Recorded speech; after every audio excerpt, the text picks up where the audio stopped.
오늘 설교 제목이 아이런인데 참 어려운 영어 말입니다. 우리나라 말로 번역하고 싶지만 쉽지가 않아요. 왜냐하면 예상하지 못한 어떤 일을 만날 때 당황스러운 느낌, 혹은 모순된 느낌, 또 황당한 느낌을 합쳐서 생각하는 단어입니다. 그래서 제가 이렇게 수어를 좀 만들어 봤습니다. 아이러니.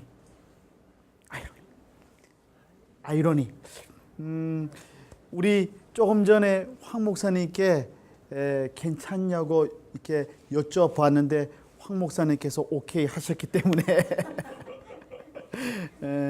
괜찮을 듯 싶습니다. 아이러니.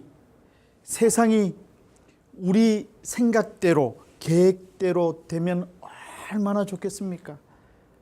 저도 고등학생 때 키가 180cm 될 줄 알았습니다.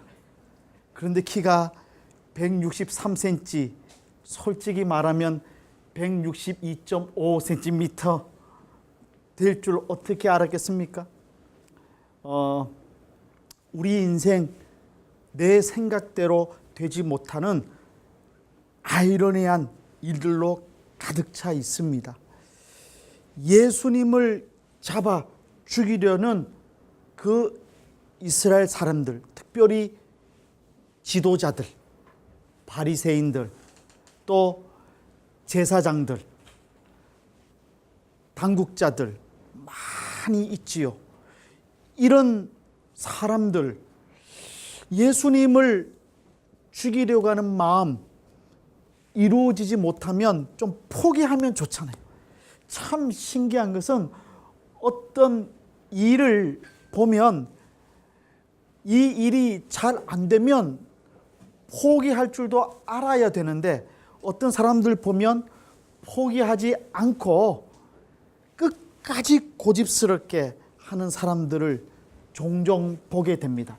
이 일이 바르지 않다고 깨닫게 되면 멈추어야 되고 포기해야 되는데 자기 생각만 바르다고 생각하고 고집대로 할 때가 우리 인생 가운데 자주 있습니다. 예수님께 대한 위협이 점점 더 거세어지기 시작했습니다. 좀 멈추어야 되는데 오히려 더 심해지기 시작했습니다. 예수님께서 그런데 지금 죽으실 때는 아니었어요. 왜냐하면 예수님께서 죽으셔야 할 때는 십자가에 달리셔야 할 때입니다. 아직은 예수님께서 십자가에 달리실 때가 되지 않았습니다. 그렇기 때문에 하나님은 그 때를 늦추시기 위해서 무언가 방법을 사용해야만 했습니다. 그런데 어떤 방법을 사용하셨을까요? 예수님의 때가 아직이기 때문에 예수님이 죽으시면 안 돼요. 예수님이 죽으시면 안 되기 때문에 예수님이 죽지 않게 하기 위한 하나님의 방법이 필요했습니다. 오늘 그 내용이 말씀 속에 나옵니다. 여호수아처럼 해를 옮기셨거나 기적적인 방법으로 예수님을 구하셨을까요? 죽지 않게 하셨을까요? 오늘 말씀 45절부터 52절까지 해서 그 방법을 확실하게 볼 수가 있습니다. 그 방법은 다름이 아니라 아랫 사람들의 마음을 바꾸신 것이었어요. 놀라운 기적으로 역사하신 것이 아니라 예수님을 잡기 위해서 보냄을 받은 아랫 사람들의 마음을 바꾸신 것이 하나님의 방법이었습니다. 아랫 사람들이 예수님을 잡아 죽이기 위해서 갔다가 오히려 예수님을 상하게 하지 못하고 심지어 예수님의 손도 대지 못할 정도로 예수님을 존경하게 된 것이죠.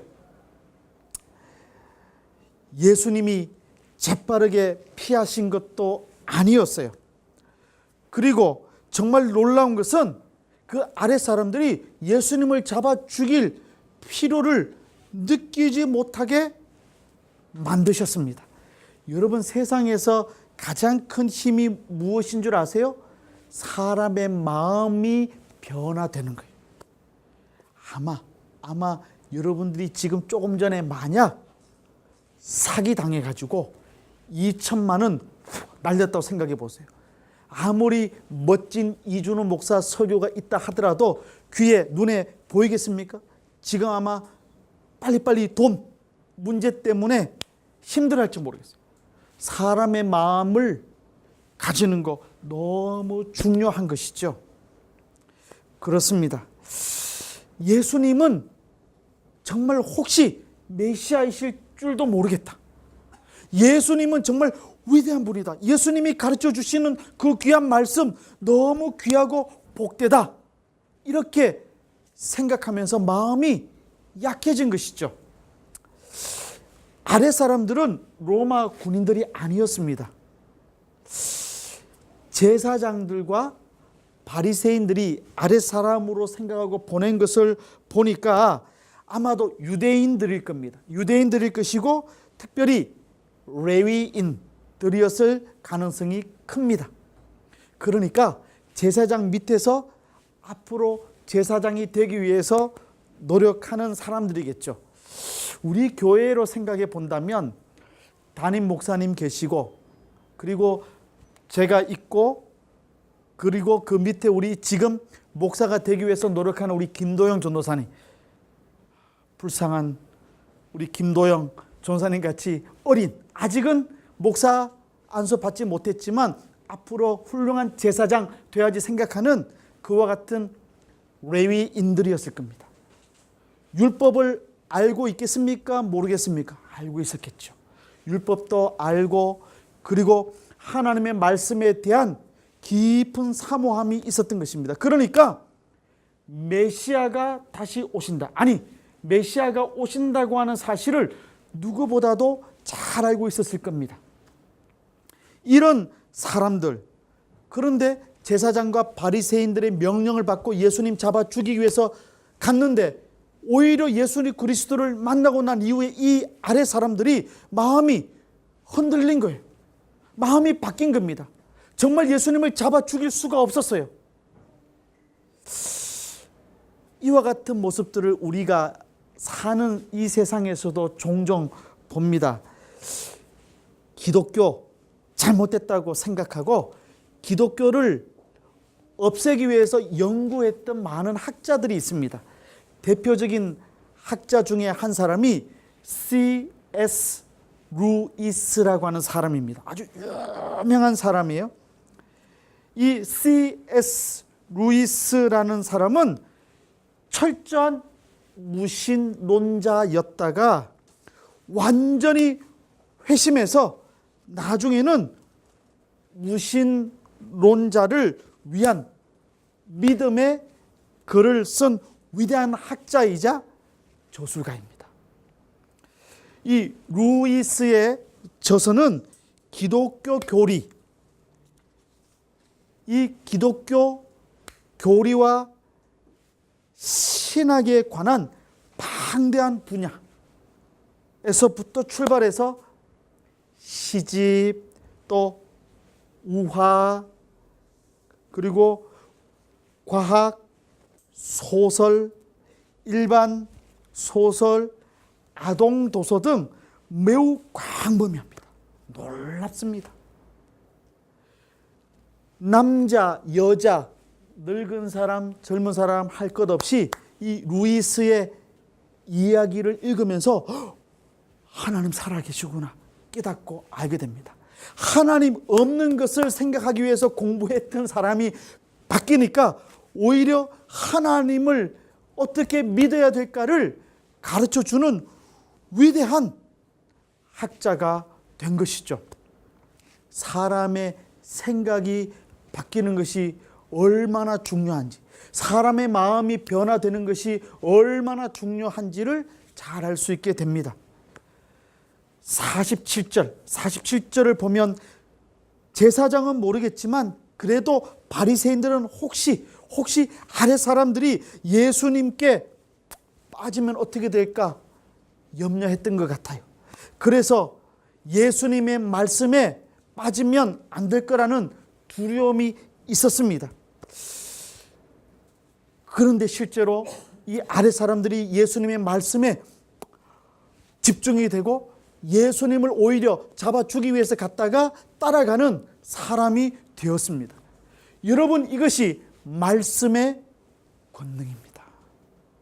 살아계신 예수 그리스도의 말씀을 통해서 놀라운 변화가 일어나게 되는 것이죠. 맛없는 음식은 아무리 멋있게 장식해도 맛있는 음식이 되지 못합니다. 여러분, 맛집은요, 아무리 TV에 돈 주고 광고해도 소용없어요. 진짜 맛이 있어야 됩니다.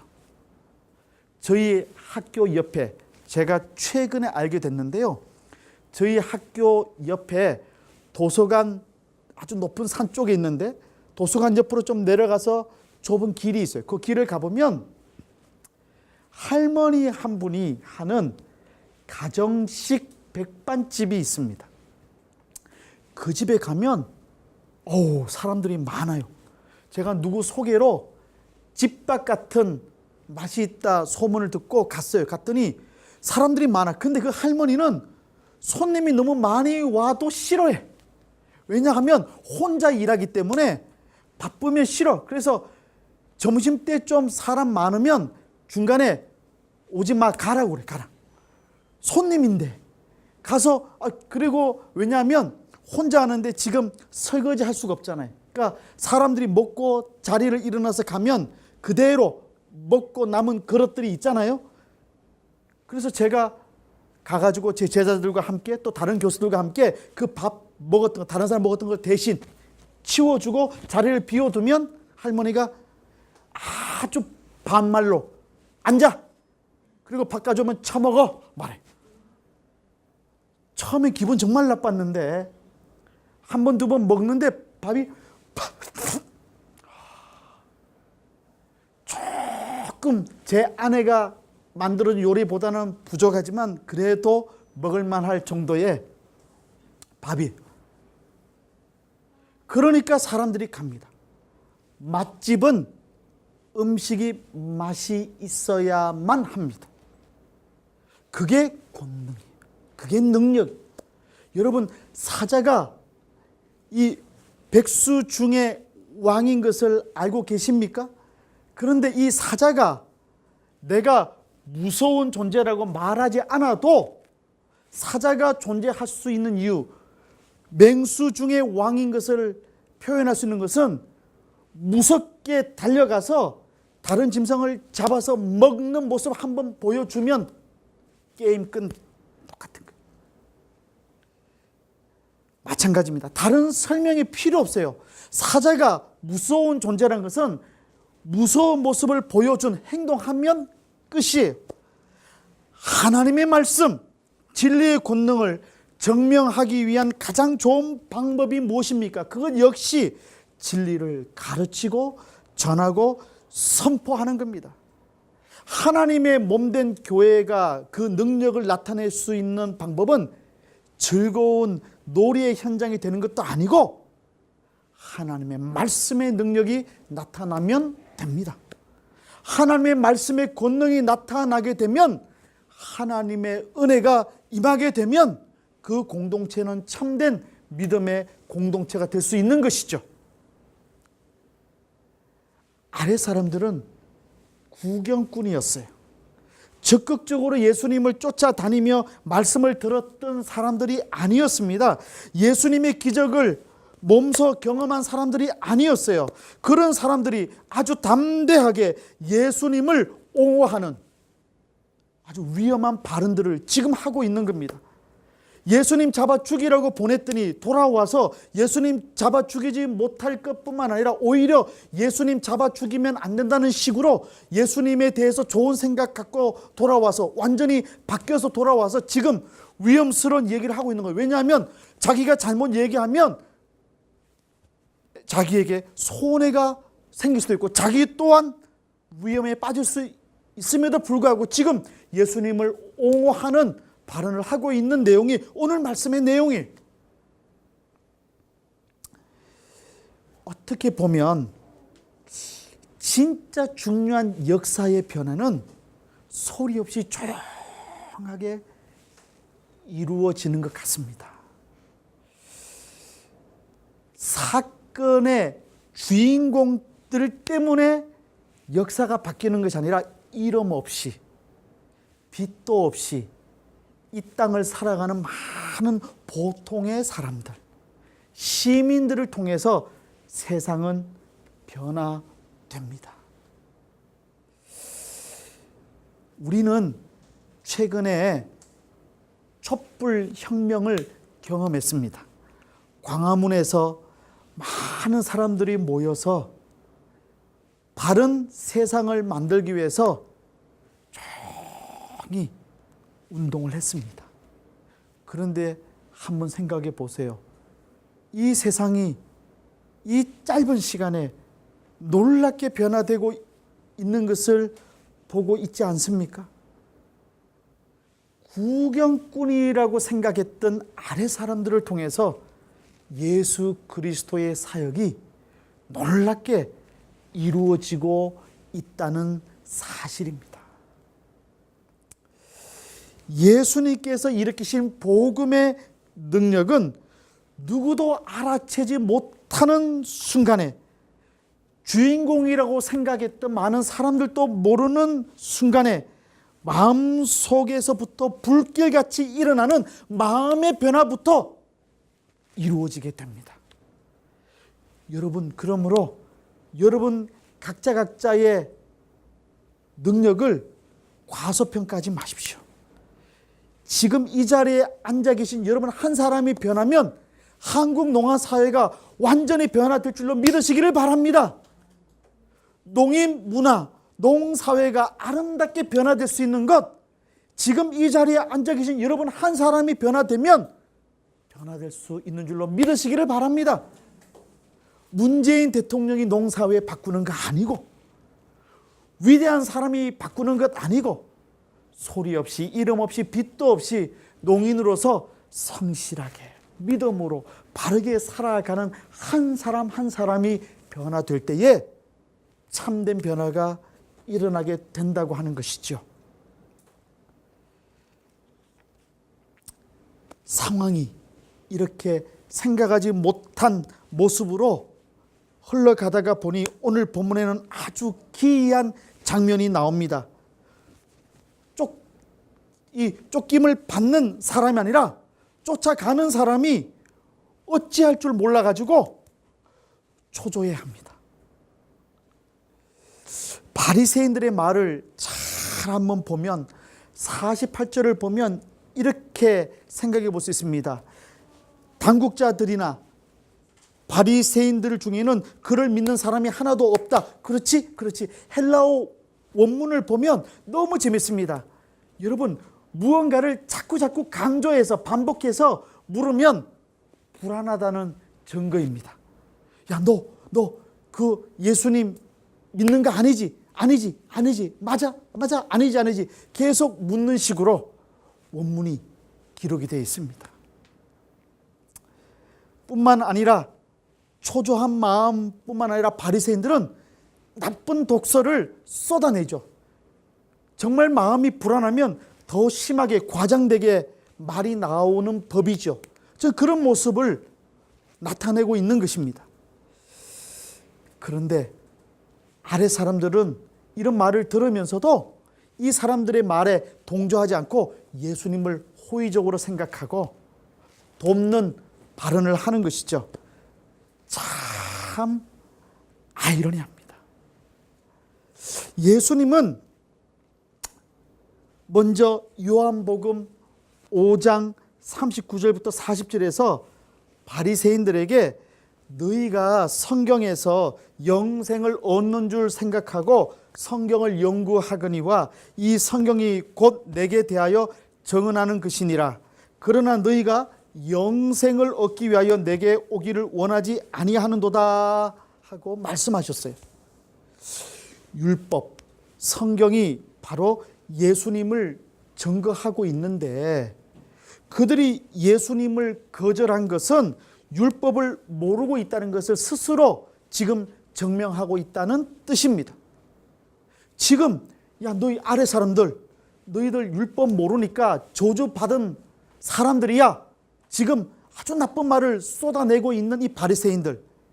그런데 실제는 바리새인들이 바로 율법을 모른 채 예수님 앞에서 저주를 받을 수 있는 사람임을 자신들만 깨닫지 못하고 있다는 것을 지금 말해주고 있는 것이죠.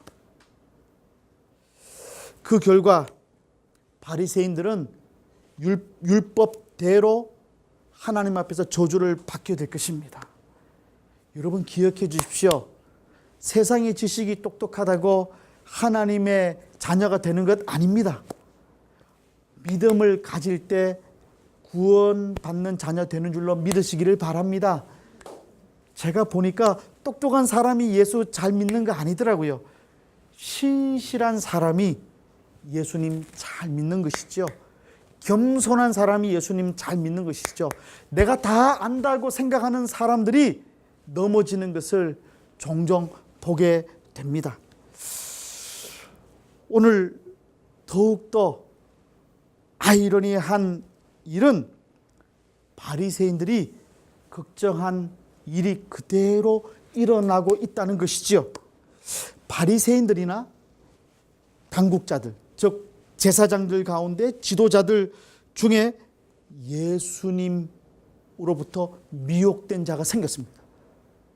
걱정했어요. 첫 번째 뭡니까? 아래 사람들이 예수님께 빠질까 봐 걱정했어요.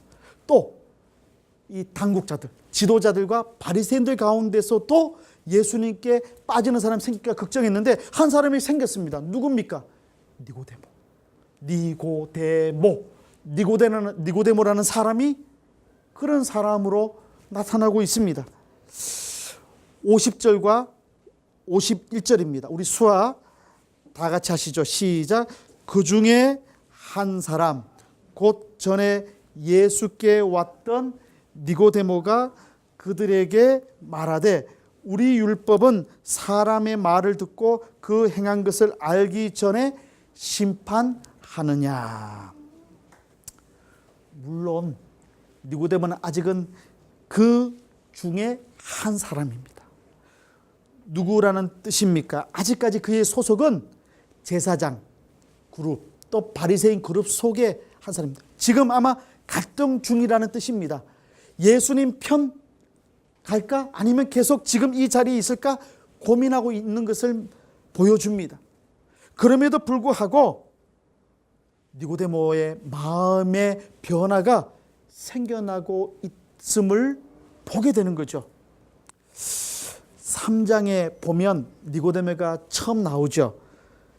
요한복음 3장 보면 예수님의 말씀을 들은 니고데모의 반응이 전혀 나오지 않습니다. 예수님 말씀 듣고 그냥 갔어요. 마음의 부담 생겼을 거예요. 4장에 기록된 사마리아 성 사람들의 적극적인 반응, 예수님을 믿는 그 반응과는 다른 모습입니다. 니고데모는 한 번에 예수님을 받아들이지는 못한 것이죠. 거대한 패러다임의 전환을 요구하는 말씀을 들었기 때문에 충격이 컸을 겁니다. 여러분 착각하지 마세요. 예수님 믿는 거 쉬운 거 아니에요. 입술로만 예수님 믿는 것이 전부라고 생각하지 마세요. 예수 믿는다 하면서도 삶의 변화가 없으면 그 진짜 예수 믿는 거 아니죠.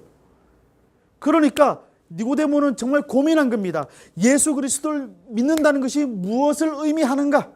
예수 그리스도를 믿는다고 하는 삶이 무엇인가 고민한 것이죠. 그렇기 때문에 자기의 생각이 완전히 바뀌기 전까지 시간이 필요했던 겁니다. 훌륭한 사람일수록 정말 말과 행동이 똑같은 삶을 추구하는 사람일수록 확실히 믿음을 받아들이기가 쉽지 않습니다. 생각이 바뀌어야 행동이 바뀌고 행동과 생각이 바뀌어야 삶이 바뀔 수 있기 때문입니다. 하지만 이런 사람들 한 번 바뀌면 무섭습니다. 놀랍습니다. 그런데 오늘 말씀 있는 7장을 보면 조금 더 니고데모가 변화된 모습을 보여줘요. 바리새인 동료들의 말에 무조건 따르지 않습니다. 동조하지 않습니다. 오늘 말씀이 그렇습니다. 오히려 궁지에 몰리신 예수님 편을 들어주고 있습니다. 호의적인 생각을 가지고 예수님을 도와줍니다. 피고인에게도 합당하게 자기의 생각을 말할 수 있는 권리를 주어야 됨을 지금 얘기하고 있는 것이죠. 바리새인들에게 반발합니다. 무조건 따르지 않습니다. 예수님을 향한 마음의 변화가 느껴지는 부분입니다. 나중에 니고데모가 다시 한번 요한복음에 등장합니다. 요한복음 19장 39절입니다. 우리 수아 다 같이 합시다. 시작. 일찍이 예수께 밤에 찾아왔던 니고데모도 몰약과 침향 섞은 것을 100리트라 34kg쯤 가지고 온지라. 이때는요, 예수님께서 배반한 죄 이름으로 십자가에 달리셔서 죽은 이후에 예수님의 시신의 발을 몰약, 냄새를 맡기 위해서 사용했던 이 침향, 이거 가지고 와서 목숨의 위협을 무릅쓰면서 예수님을 도왔던, 예수님의 장례를 도왔던 위대한 믿음의 사람으로 나옵니다. 놀라운 변화입니다. 믿음이 없는 사람의 대표적인 증상은요, 초조함입니다. 반대로 신앙의 증상은 느긋함입니다. 신기해요. 제 아들과 딸 있는데 제 세 자녀 가운데 대학생이 둘이나 있잖아요. 대학 등록금 낼 때 되면 저 녀석들이 돈을 벌지 않으니까 좀 두려워하고 초조해야 되잖아요. 아들, 딸 보면 편안합니다. 왜요? 아빠, 엄마가 학비 내줄 줄 확신하고 있기 때문에 그런 것 같습니다. 가끔은 힘들게 가장 마지막까지 대학 등록 네가 벌어서 해라 하면 좋았을 걸. 지금 습관이 돼서 여러분, 누군가를 믿고 있으면 마음이 느긋하게 돼. 확실한 분을 믿고 있으면 마음의 평안과 여유를 갖고 있는 것이죠. 이것이 신앙의 정상입니다. 작가 프란츠 카프카라는 사람은 이렇게 말했습니다. 초조함이야말로 인간의 가장 큰 죄악이다. 그리고 그 사람이요, 이런 책을 썼어요. 죄, 고통, 희망, 그리고 진실된 길에 대한 관찰. 좀 유명한 책입니다. 솔직히 말씀드리면 제가 다 읽지 못했습니다. 설교 준비하기 위해서 인터넷을 찾아보는데 이 내용, 요약해낸 내용을 보고 참 좋다 생각해 봤습니다. 이 사람이 말한 것은 인간의 가장 큰 죄악은 두 가지래요. 몇 가지요? 두 가지. 하나는 초조함, 두 번째는 무관심이랍니다. 그런데 인간은 초조함 때문에 천국에서 쫓겨났고 무관심 때문에 거기로 돌아가지 못한다고 말합니다. 그런데 이 두 가지 중에서 하나로 요약하면 초조함이 가장 큰 인간의 죄악이라고 이야기를 합니다. 무슨 의미입니까? 인간이 초조하기 때문에 죄를 짓게 되고 하나님을 의지하지 못한다는 것이죠. 편안함과 여유를 잡지 못하고 산다는 겁니다. 여러분, 참된 믿음은 수와 다 같이 합시다. 시작. 편안함과 여유를 갖는 것. 이게 참된 믿음입니다. 참된 믿음은 결코 가볍지 않습니다. 천박하지도 않습니다. 그것은 꼼수를 쓰는 것도 아닙니다. 쥐름기를 믿지 않는 태도이기도 합니다. 올바른 믿음은 주어진 삶을 정신적으로 우회하는 겁니다. 내 주변을 살펴보고 내가 가야 할 목표를 분명하게 세우고 그 목표를 향해서 달려갈 때 좌우 앞뒤를 보면서 하나님을 향한 믿음 갖고 든든하게 한 걸음 한 걸음 걸어가는 것, 그것이 바로 믿음이라는 사실입니다. 모세가 바로 40일, 모세가 이제 가나안 땅을 앞에 두고 하나님 앞에 기도하러 간 사이에 40일 동안 이스라엘 백성들이 참지 못하고 금송아지 만들고 우상 숭배했습니다. 40일 동안 참지 못하고 초조함 때문에 모세의 형 아론에게 우상을 만들어 달라고 요청했다가 모든 이스라엘 백성들이 큰 어려움을 경험했지요. 반면에 니고데모는 우회했습니다. 밤에 예수님을 찾아왔고 자기 생각과 다르신 예수님을 서둘러 판단해서 결정하지 않았습니다. 자기가 이해하지 못하는 부분은 유보했습니다. 판단을 유보하고 예수님의 말씀을 깊이 있게 귀 기울여 들으면서 보고 배워가는 노력을 했습니다. 하지만 니고데모의 말을 들은 바리새인들은 당황해하고 붕괴합니다. 52절입니다. 그들이 대답하여 이르되 너도 갈릴리에서 왔느냐? 찾아보라. 갈릴리에서는 선지자가 나지 못하느니라 하였더라 말합니다. 무슨 뜻입니까? 갈릴리 출신도 아니면서 갈릴리 출신을 옹호하느냐? 지금 말하는 것이죠. 그러면서 갈릴리를 폄하합니다. 갈릴리에서는 선지자도 나지 못했다고 지금 말하고 있어요. 쉽게 말하면 또 찾아보라 말합니다. 뭘 찾아보라 합니까? 율법을 찾아봐. 이 말은 지금 니고데모 너 율법 모르지? 하면서 니고데모의 율법에 대한 지식까지 지금 무시하고 있는 겁니다. 하지만 진짜 율법을 모르는 사람은 니고데모가 아니었습니다. 바리새인들과 제사장들이었습니다. 왜 그렇습니까? 우리가 잘 알다시피 예수님이 나신 곳은 갈릴리가 아니라 어디입니까? 베들레헴입니다. 예수님은 갈릴리 출신이 아니라 어디? 베들레헴 출신이죠. 또 갈릴리 출신 선지자가 없다는 말도 사실이 아니에요. 두 사람이 있습니다. 누구냐 하면 요나. 한 명의 선지자 요나이고 다른 한 사람은 선지자 호세아입니다.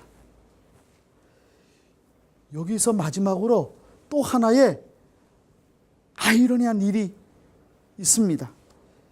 52절에서 선지자가 나지 즉 선지자가 나오다라고 할 때 이 동사 나오다 또 생겨나다는 예수님의 부활을 표현할 때에 자주 사용되었던 중요한 단어 가운데 하나입니다. 예수님의 부활은 죽음에서 생명이 다시 솟아나는 것이라고 헬라어로 또 유대인들은 표현했습니다. 살아나다, 부활하다는 죽음에서 생명이 다시 솟아난다. 이렇게 표현할 때 사용했던 했던 말입니다. 그렇습니다. 부활은 죽음에서 다시 생명, 새로운 생명이 탄생한 것이죠. 그러므로 놀랍게도 예수님의 부활을 설명할 때에 요나와 그리고 호세아 선지자가 나타나게 됐다는 것은 가장 예수님의 부활을 잘 설명할 수 있는 두 사람의 선지자를 바리새인들과 제사장이 예를 들어 줌으로써 다시 한번 예수님의 부활을 강조하도록 주목하게 만들어주는 효과를 갖게 되었습니다. 요나가 누구입니까? 밤낮 3일을 물고기 뱃속에 있었던 선지자 아닙니까? 예수님은 이 일을 자신이 죽고 사흘 만에 살아나는 일을 설명하는 데 인용하셨습니다. 마태복음 12장 38절부터 41절까지입니다. 우리 수화 다 같이 합시다. 시작. 그때에 서기관과 바리새인 중 몇 사람이 말하되 선생님이여 우리에게 표적 보여주시기를 원하나이다. 예수께서 대답하여 이르시되 악하고 음란한 세대가 표적을 구하나 선지자 요나의 표적 밖에는 보일 표적이 없느니라. 요나가 밤낮 사흘 동안 큰 물고기 뱃속에 있었던 것 같이 인자도 밤낮 사흘 동안 땅속에 있으리라. 심판 때에 니느웨 사람들이 일어나 이 세대 사람을 정죄하려니 이는 그들이 요나의 전도를 듣고 회개하였음이거니와 요나보다 더 큰 이가 여기 있으며. 놀랍지 않습니까? 예수님이 요나의 예를 사용해서 3일 동안 죽었다가 다시 부활하실 것을 말씀하셨는데 예수님이 먼저 말씀하시기도 전에 예수님을 잡아 죽이려고 원하던 사람들이 먼저 요나를 생각하게 만드는 말을 했던 것이죠. 또한 호세아는 이렇게 말했습니다. 호세아 6장 1절과 2절입니다. 오라 우리가 여호와께로 돌아가자. 여호와께서 우리를 찢으셨으나 도로 낫게 하실 것이요 우리를 치셨으나 싸매어 주실 것입니다. 예수님께서 부활하신 이후에 놀랍게 회복시켜 주실 것을 말씀해 주고 있습니다. 아이러니한 일입니다. 예수님을 잡아 죽이고 싶었던 사람들을 통해서 예수님의 메시아 되심, 예수님의 부활을 강조해 주는 놀라운 일이 일어나고 있는 것입니다. 왜 요한복음 저자는 아이러니라고 하는 이 방법을 사용해서 사람들의 반응을 묘사했을까요? 땅에 속하고 세상에 속한 지혜를 갖고 권력을 다 사용하면 된다고 생각하는 세상에 중심을 둔 사람들이 아무리 노력해도 하나님의 일은 놀라운 방법으로 하나님의 뜻대로 만들어져 간다는 사실을 보여주기 위함입니다.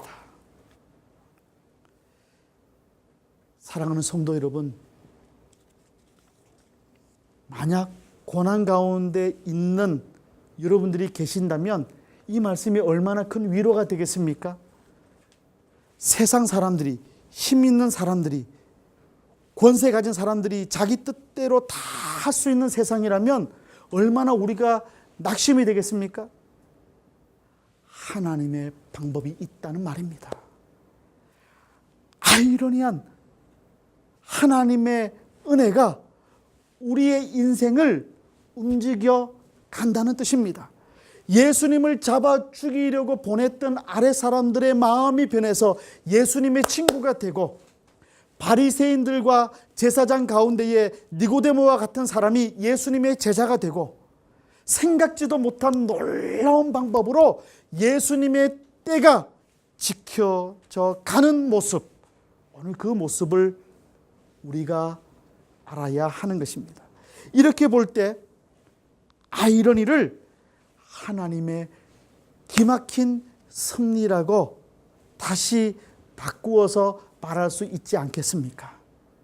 사랑하는 성도 여러분, 인생 살면서 때때로 이해되지 못한 일 때문에 힘드실 때가 있지요. 또 너무 지쳐서 포기하고 싶을 때 있으시지요. 그런데 걱정하지 마십시오. 믿음의 평안과 여유를 가지십시오. 내 인생을 아이러니한 방법으로 복되게 인도해 주시는 예수님을 의지하십시다. 그 예수님 붙잡으십시다. 내가 생각한 것보다 더 은혜의 방법으로 나를 복되게 세워 주실 것입니다.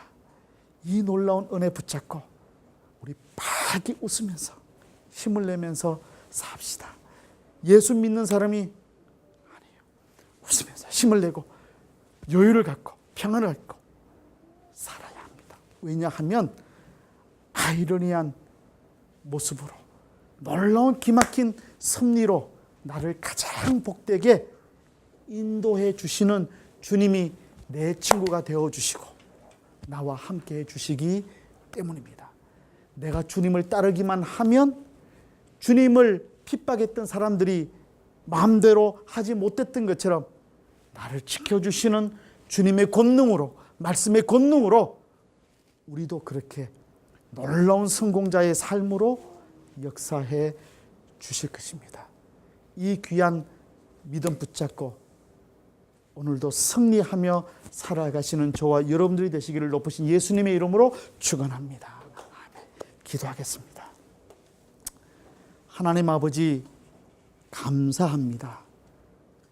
때때로 이해가 되지 못하고 마음에 들지 않아서 불평하고 원망했던 일들이 많았습니다. 그런데 오늘 말씀을 통해서 그 모든 인생의 일들이 하나님의 섭리 가운데 하나님의 방법으로 이끌어 가시는 아이러니한 일일 수도 있음을 깨닫게 됩니다. 하나님 아버지께서 놀라운 은혜의 방법으로 저희들의 인생을 가장 복된 길로 인도해 주시고 역사해 주실 줄로 믿고 힘을 내는 저희 모든 성도들이 다 되게 해 주시옵소서. 말씀의 능력으로 주님을 바라보고 주님 붙잡고 힘을 내어 살아가는 저희 모두가 되게 해 주시옵소서. 감사드리며 우리 주 예수 그리스도의 이름으로 기도드리옵나이다. 아멘.